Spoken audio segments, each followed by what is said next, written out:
신천지 관련해서 이제 뭐 얘기를 좀 한번 나눠보도록 할 텐데요. 이만희 이제 총회장 뭐 얘기를 안 할 수가 없죠. 온 세계 행복한 사람들은 대한민국으로 와야 할 것입니다.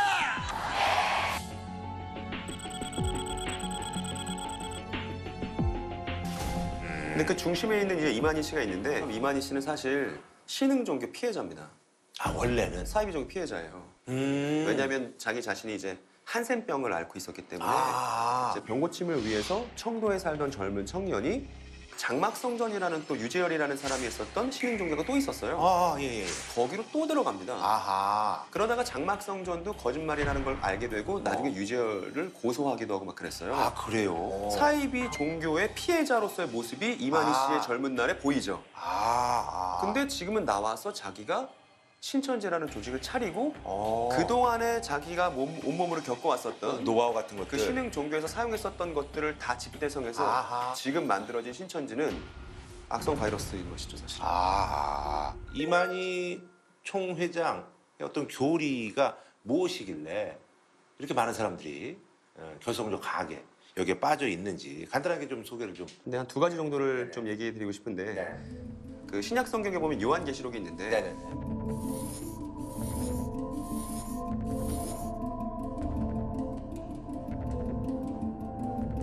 자신이 이단들을 쭉 겪어왔던 그 이야기가 사실은 요한계시록 이야기였고 자신의 얘기다. 자신이 요한계시록의 주인공이다 라고 이제 얘기하는 걸 신천지 용어로는 실상, 요한계시록의 실상이 나다 이렇게 얘기를 하거든요.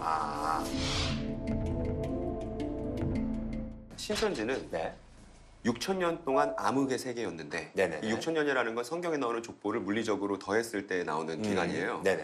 이 6,000년 만에 마침내 대한민국 안에 최종적인 신정국가가 탄생했다고 믿는 게 신천지라는 조직이에요.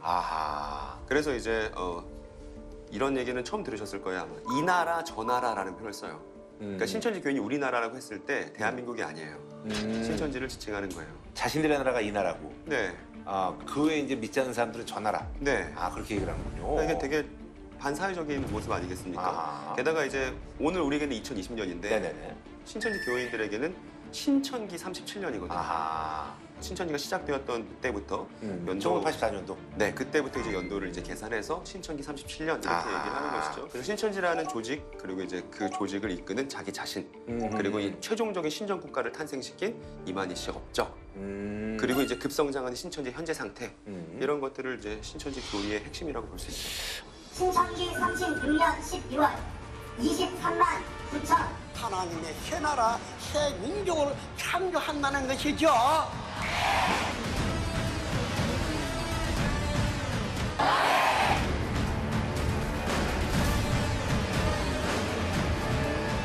자, 오늘 말이죠. 그 신천지의 위험성을 알리기 위해서 진짜 정말 용기를 어렵게 내시고요. 탈퇴하시는데 정말 많은 분들이 어떤 도움도 받기도 하고 또 본인 스스로가 또 굉장히 또 노력도 하신 분들입니다. 그래서 이거 어렵게 자리를 해주셨는데요. 사실 본인도 모르게 이렇게 섭외 내지는 포섭을 당한다고 하더라고요. 뭐 그런 얘기를 좀 간단하게 좀 해주셨으면 합니다. 예. 저는 이제 모태신앙이거나 그러진 않고 네. 대학교 길거리에서 설문조사를 들고 포교를 굉장히 많이 해요.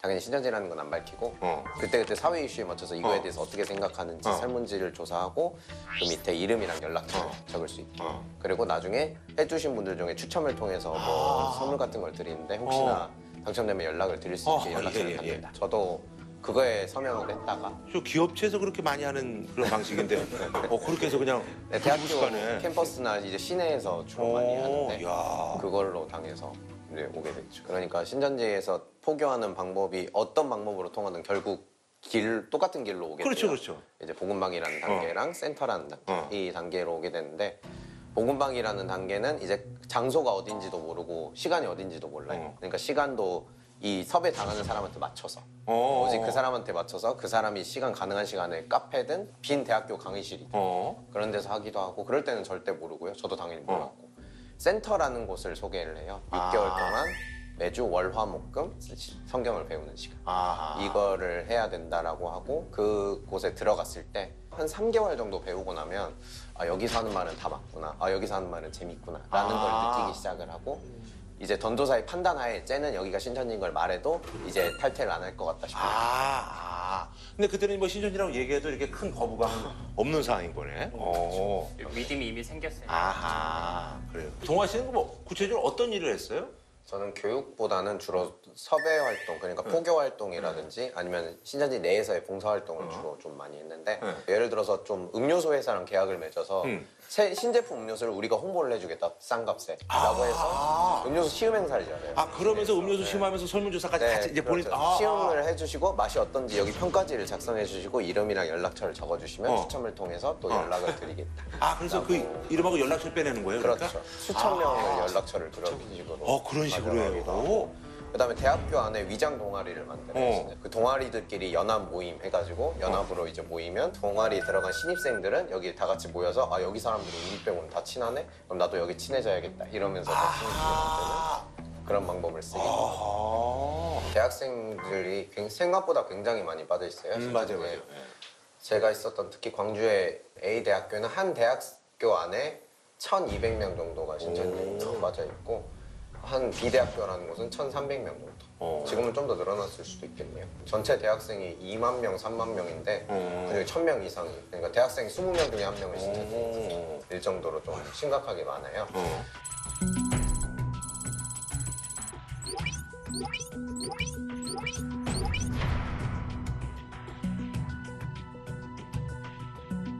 우리는 이제 청년들에게 멘토링을 해주는 단체인데 받아보는 게 어떠냐 하면서 권유를 이제 하는 거죠. 다 해주는 거 아니고 이제 몇 명만 추첨해서 해주는데 당첨이 됐다. 대학교 3학년 때 좀 장래에 대해서 좀 고민을 가지고 휴학을 해놓은 상태에서 심리 상담지를 이제 내밀었는데 나중에 알고 보니까 신천지 사람이었던 거죠. 여긴 보니까 젊은 분들이 굉장히 많아요. 네. 그 이유에 대해서 좀 설명을 해주시죠. 일단은 대전제는 그 한국 사회 문제를 먹고서 신천지가 이렇게 컸다라고 일단 대전제를 깔아놓고 네네네. 대부분 어떤 친구들이냐면 공시생, 자격증 준비하는 친구들, 네네네. 즉 사회 안에서 자신의 자리를 아직 발견하지 못한 친구들. 네네네. 그래서 뭔가 정체성이 필요하고 자기에게 잘해주는 인간관계가 필요했던 친구들. 사회 안에서 자신의 자리를 찾고 싶고 꿈을 추구하고 싶은 청년들이 네네네. 자연스럽게 포섭되는 일이 생기는 거예요. 그렇기 때문에 지금 대한민국 청년들이 붕 떠 있는 이 대한민국의 상황이 어떤 공동체에 대한 필요성, 인간관계에 대한 필요성을 신천지가 제공을 하고 교리에 대한 어떤 체계적인 가르침이 있는 것처럼 보여주는 그런 서비스를 제공하기 때문에 지금 거기서 유익을 누리고 있다고 생각하는 사람들이 거기에 자발적으로 남아있는 상황인 것이죠. 섭외를 당한 어떤 그 케이스들을 지금 말씀하시지 않습니까? 그 케이스는 그 특정할 수는 없습니다. 모든 방법이 다 달라요. 그렇다고 하더라고요. 예, 모든 방법이 다 다르고. 뭐 음악하는 사람은 음악적으로 접근하고 뭐 다 그런다고 예, 그러더라고요. 그래서 신천지에서는 그걸 모략이라 그러는데 쉽게 그냥 거짓말이라고 생각하시면 됩니다. 그래서 한 사람을 속이기 위해서 20명이 작전에 들어가는 거야. 그래서 너 먼저 가 있어. 10m 먼저 가 있어서 그 사람 지나갈 때 다리 걸어 넘어뜨려. 뭐 이런 식으로 작전을 짜는 거예요. 각본을 다 짜놓는 겁니다. 그런 어떤 작전들이 다 케이스 바이 케이스로 다 다르다고 보시면 됩니다.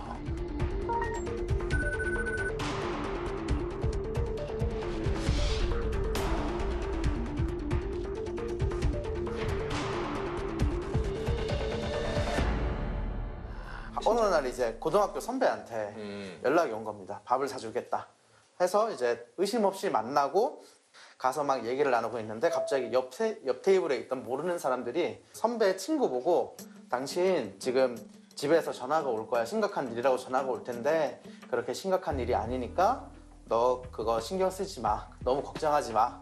라고 얘기를 해서 이제 그 고등학교 선배가 되려 알겠습니다. 됐습니다 하고 밀쳐내고 저 사람 이상한 사람이다 욕하고 있는데 갑자기 진짜 전화가 와서 쌩 가버리는 겁니다.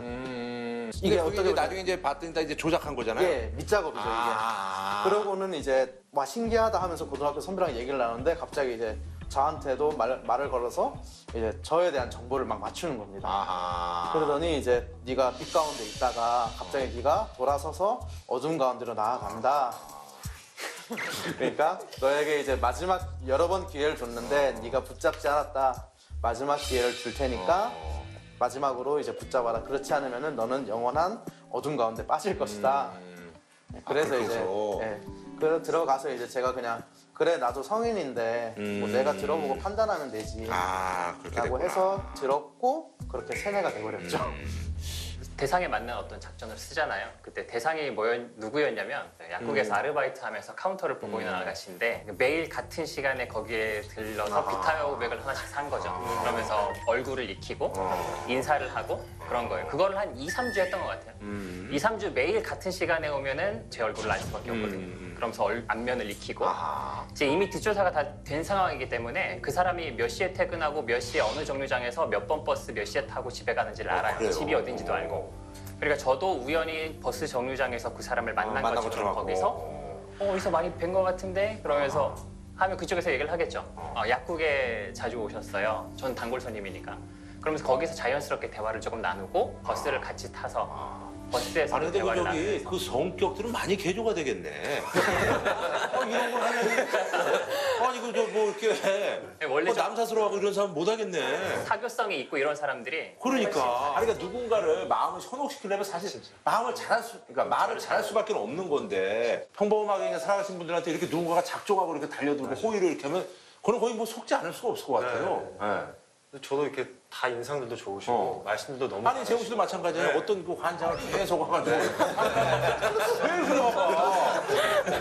그냥 마음이 움직일 것 같고 안 속을 수가 없어요. 근데 이거 어떻게 대처할 수 있는 방법이 없나? 아니 근데 저는 좀 궁금한 게요. 예를 들면 그런 어떤 작전을 펼치고 이런 것들을 그래도 뭐 금전적으로 돈이 많다라든지 아니면 주요 인물이라든지 이런 모르겠는데 이제 그 평범한 한 명을 섭외하기 위해서 20명씩 달려든다는 것 자체가 저는 조금 상식적으로 이해가 안 가면서 진짜 무서운 그런 그 영화 중에 그 트루먼 쇼라고 있지 않습니까? 네네네. 그런 어떤 느낌이라고 보시면 되고요. 그러니까 그만큼 이제 그 포섭 대상이 한 명 발견이 되면 그거에 전사적으로 매달린다고 보면 되는 건가요? 못 빠져나갑니다. 그 한 사람이 20명을 이 사람이 정보를 다 알고 있는 거예요.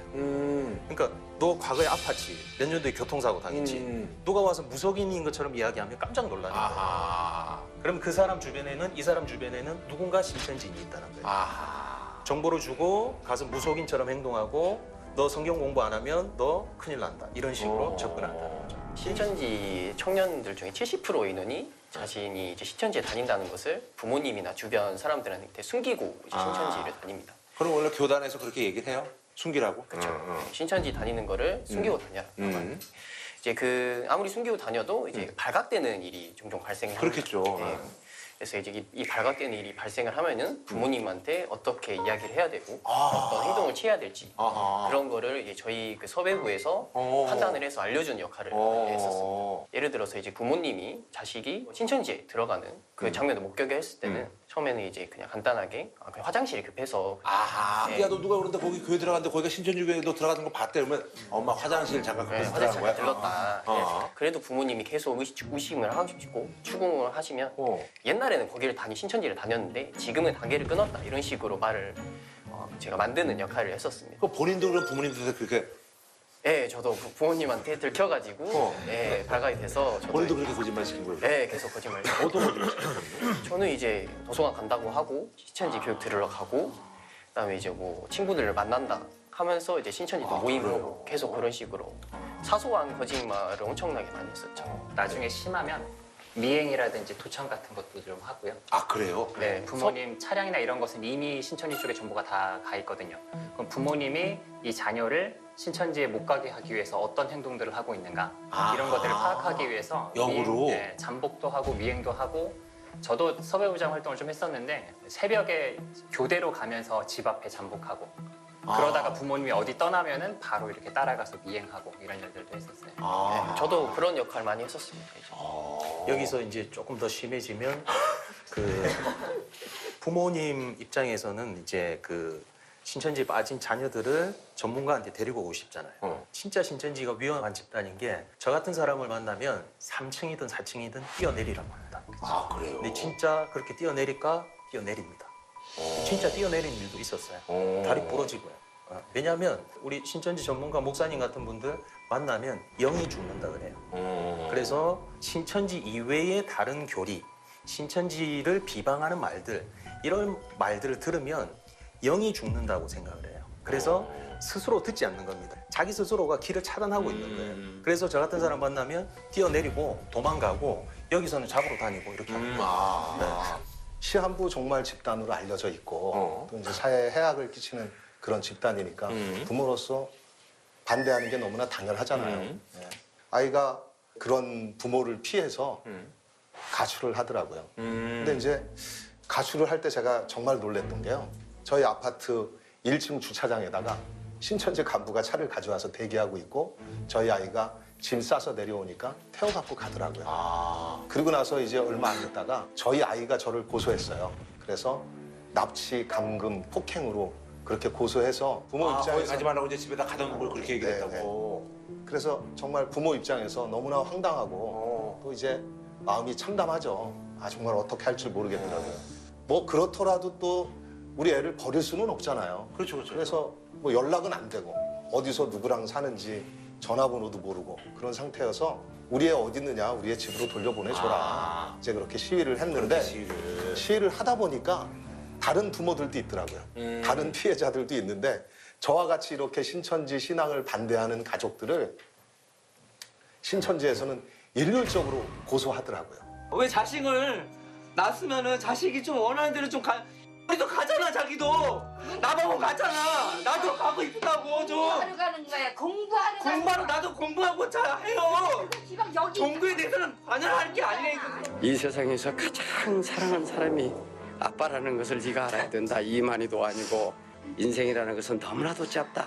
이 짧은 시간에 네 잘못된 그 교리에 빠져서 허우적거리는 그 어리석음을 청산하고 빨리 집으로 돌아오니라. 우리 뭐 사람은 여기 뿌돌이 매놨나 가도 안 났나 뭐 하는 겁니까? 하도 이제 부모들이 말만 하면 그 애들도 못 오게 합니다. 그렇다 가라. 누구 때문에 왜 말 들어야 되냐? 뭐 누구들 뭐 우리가 누구한테 말 들을 이유가 뭐냐? 지가 빨리 가르쳐주고 잘해주고 왜 말 들어야 되냐?